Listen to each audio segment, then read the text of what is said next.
Great. Good afternoon, everyone. So, pretty privileged to be in discussion with Vipul Parekh.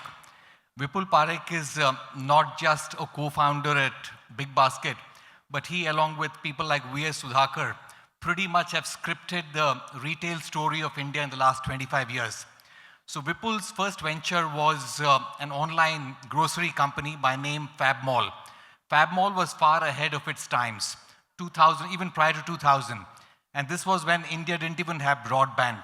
So it was a little ahead of its time, and they made a pivot and went offline.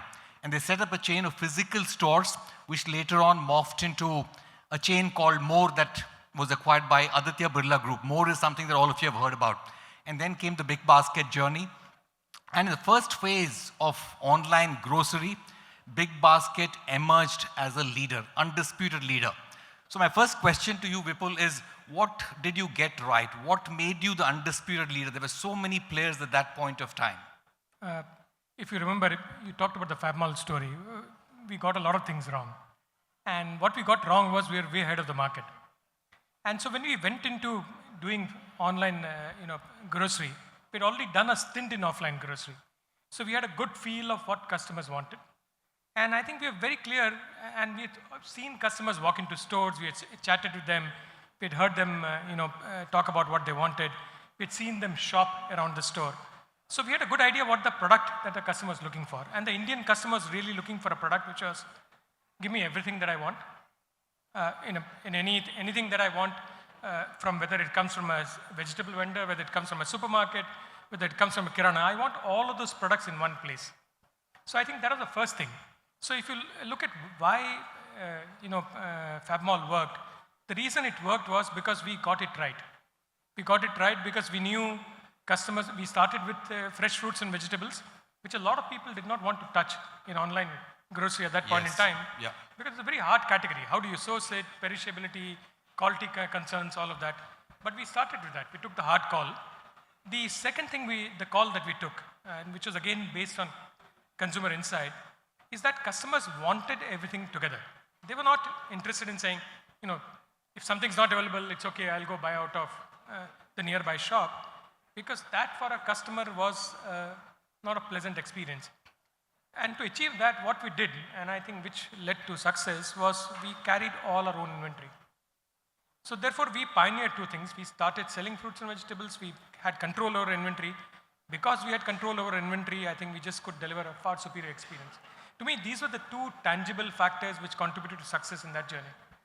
Great. I remember, Leaf Excel of Tiger Global. Tiger Global at that point of time pretty much bankrolled the entire e-commerce in India. Right. They were pretty negative about Bigbasket and felt that the business model of BB is not going to succeed because it's inventory-led as compared to the marketplaces that other companies came up with. But every other company that went down the path of marketplace fell by the wayside. I think Bigbasket emerged as the undisputed leader. Right. And obviously a lot of things went into it. It was these two were the key factors, but the execution per se was far superior. So we really excelled in terms of customer service, in terms of delivery, in terms of getting last mile logistics right, in terms of getting warehousing right, in terms of deploying technology to do all of this effectively. So we are probably the first people to have GPS controlled vehicles. We are the first people to have geofenced orders. So we knew when our delivery was made. We knew how much time would happen.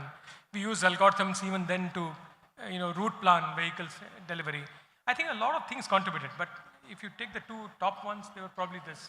Got it. Great. And you also made a foray into express delivery pretty early. Right. And you also ended up dropping that prematurely.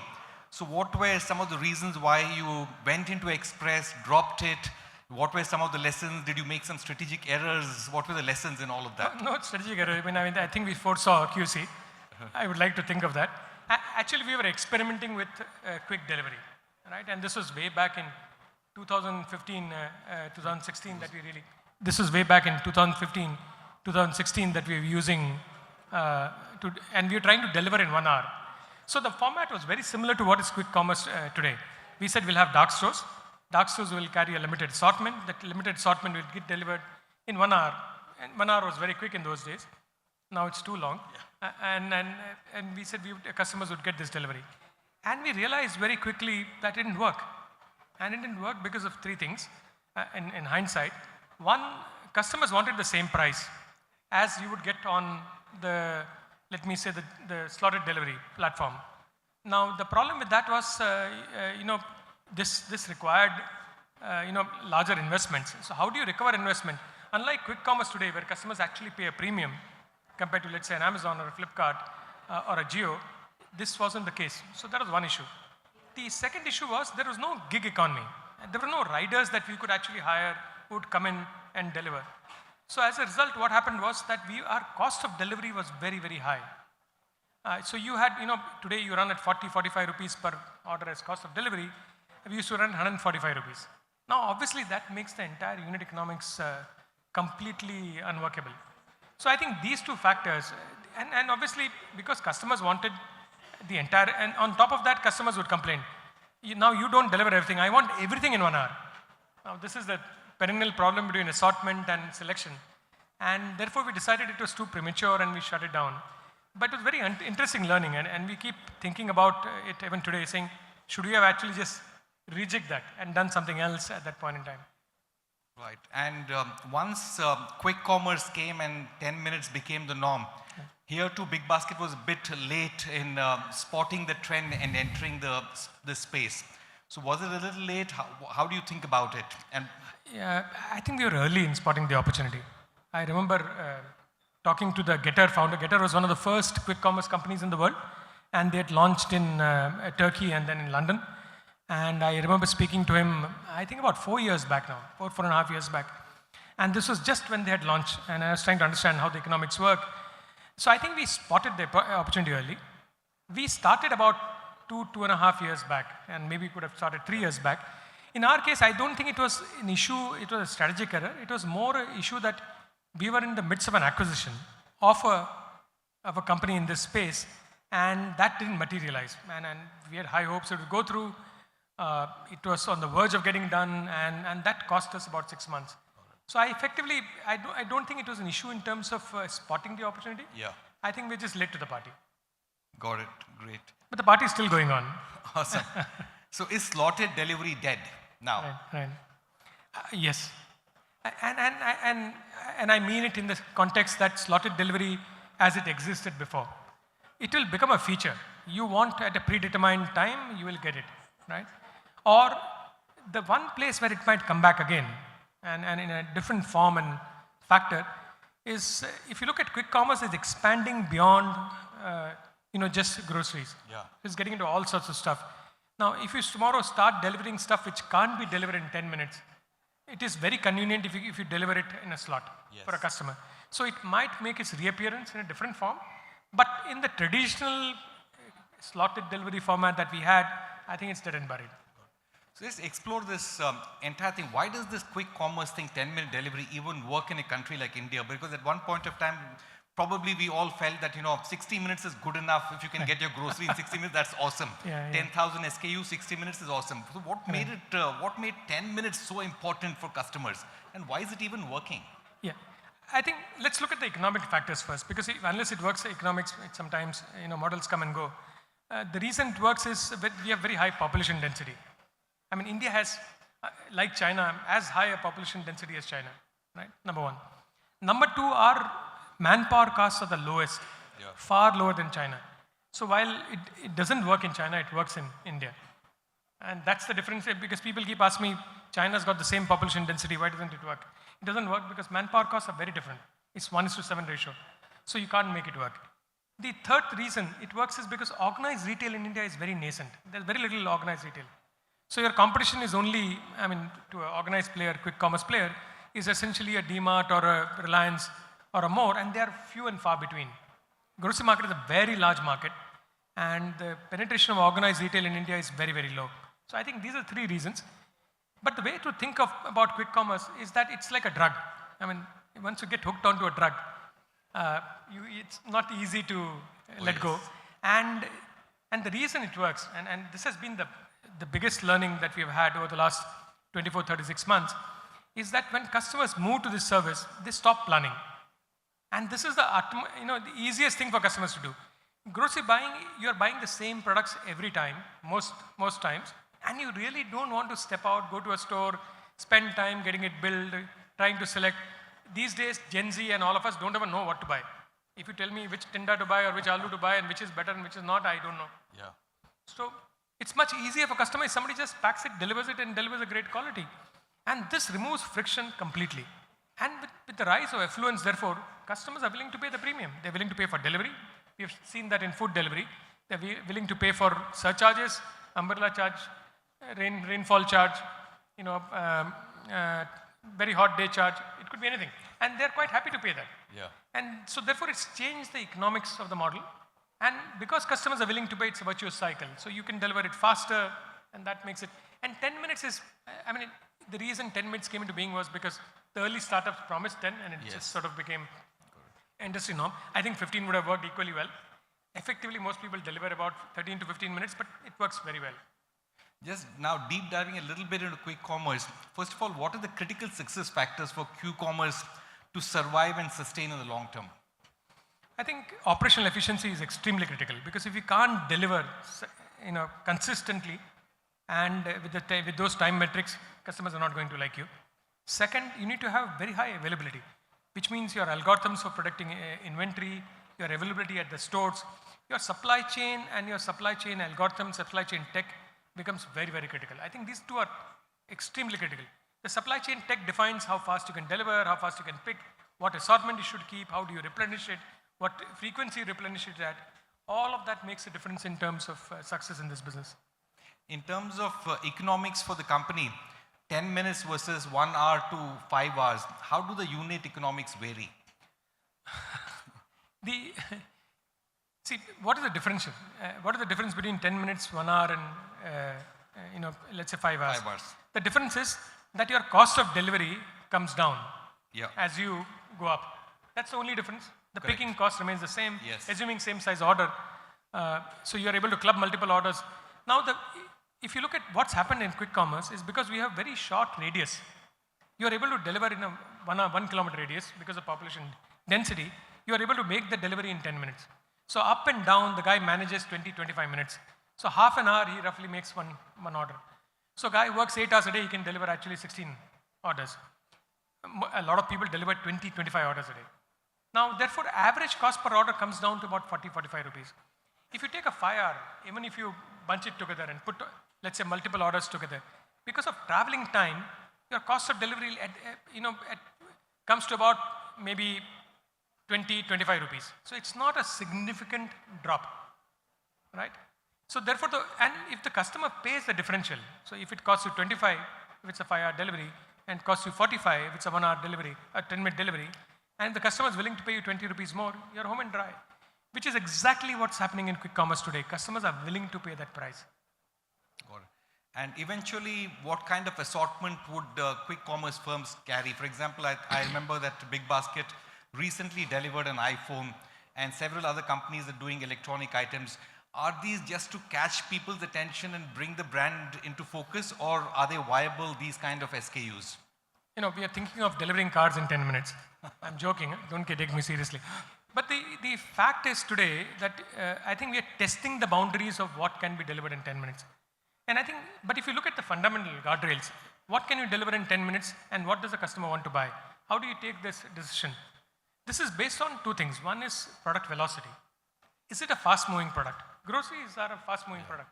That's why it works. Customers keeps coming back again and again. So you can pick fast-moving products which can be transported on a bike. That's the ideal quick commerce. So it doesn't matter. iPhone is fast-moving. Gold coins during Diwali are fast-moving. So it can lead to very strange assortment choices. Kites during Sankranti are fast-moving. Got it. So you've gone to kites, to gold coins, to... So quick commerce is really going to become a last-mile delivery service defined by products which can be delivered, which have high velocity, which have high demand, therefore, and which can be transported on a bike. And that's the basic framework for a 10-minute delivery. But having said that, I think what's also happening is that people are experimenting with saying, what happens if I now breach that 10 minutes? I take 30 minutes and deliver something bigger. If I take 1 hour and deliver something even bigger. And I think those tests are going on, pilots are going on, everybody's trying. So I wouldn't be surprised if you're going to start getting microwaves in half an hour, refrigerators in 1 hour tomorrow, and maybe Ola electric scooters in 90 minutes. All of these will happen, and people will test it. And I think based on customer demand and velocity, it will sort of form a pattern. And I think different firms will specialize in different assortments, and that itself could become a distinctive factor. Got it. Great. Just changing gears a little bit. So Amazon and Flipkart had been in the e-commerce, horizontal e-commerce space for a while.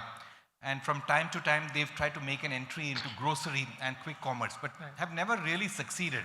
Whereas, new kids on the block like Zepto made an entry and made it big in quick commerce. Right. What are the reasons you think? One, I think, see, for large organizations, it's always hard to innovate, and therefore they come in late. That itself is a disadvantage. So, Amazon has announced its quick commerce entry now, will launch sometime next year. Flipkart started late this year. So I think that itself puts a gap, and these guys have been around for 3 years. So I think you've given a substantial headroom to people. That's number one. The second thing that happens is that, look at it this way, Amazon is a gateway. It is not the destination. You figure out once you go there, okay, you have 25 categories, 1 million products, you search, you figure out. So there's a lot of friction even to enter a category. Yeah. Otherwise, somebody like Nykaa wouldn't exist, Zepto wouldn't exist, Bigbasket wouldn't exist for groceries. And customers don't like friction. You think, what's the big deal? He has to make 3 clicks.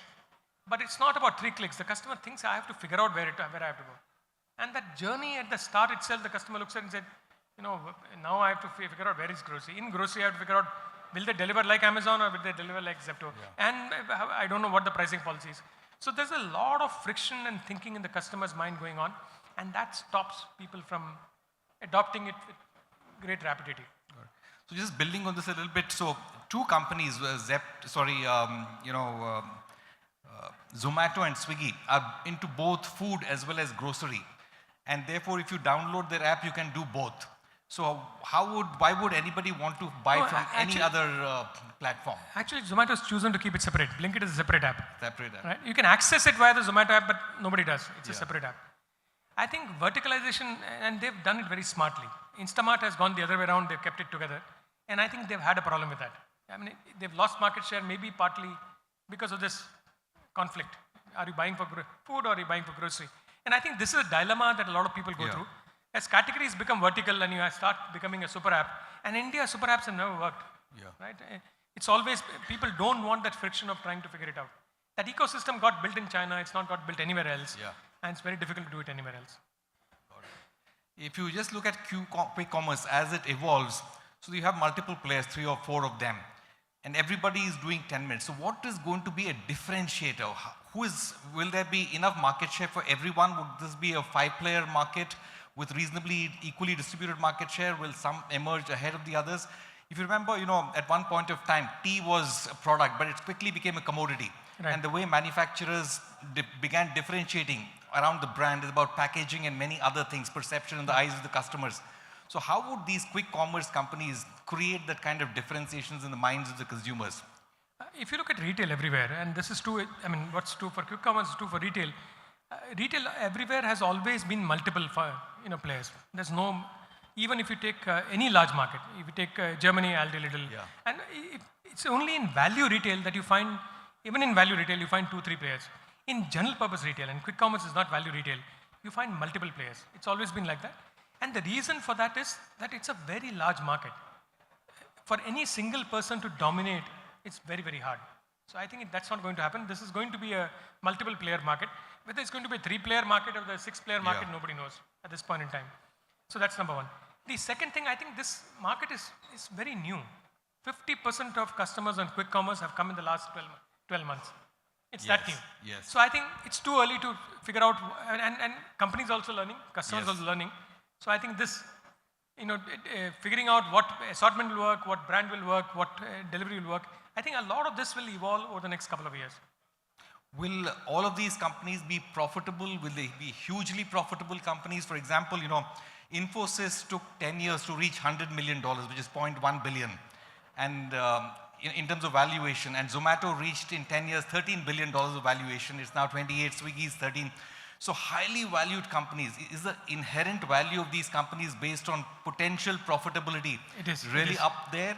Or what levers do they have to bring the inherent value up to where it is? Think of it this way, quick commerce today addresses almost a 900 billion to 1 trillion opportunity in India. right, outside. Now, assuming tomorrow even 5-6 players come, this is a very large opportunity. Now, obviously, these are not software margins. You're not going to run 40% EBITDA. This is going to be a 5 to 6% EBITDA Yes. market. That's how retail is, but on a very large number. Yeah. So in terms of absolute profits, this will still be very large companies, very profitable. Last question. Bigbasket, Tata Association, what have been the synergies? What's the way forward for Bigbasket now? I think it's been wonderful working in the Tata companies.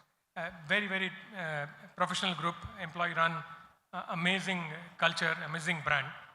One of the biggest advantages we find working with Tatas is one, I think they bring the category depth that we require, whether it's Chroma for electronics or Tanishq for jewelry or Titan for watches or Tata Consumer Products for a whole host of consumer products. They're in practically every segment. And our ability to therefore traverse categories, get them on board our quick commerce service and work with them is really very, very, it's a huge opportunity, and I think hopefully we'll play that out. One last question, you can choose not to answer that. What are your plans to list? Hopefully over the next couple of years, maybe 1.5 to 2 years, we'll be listed. Thank you. Thank you.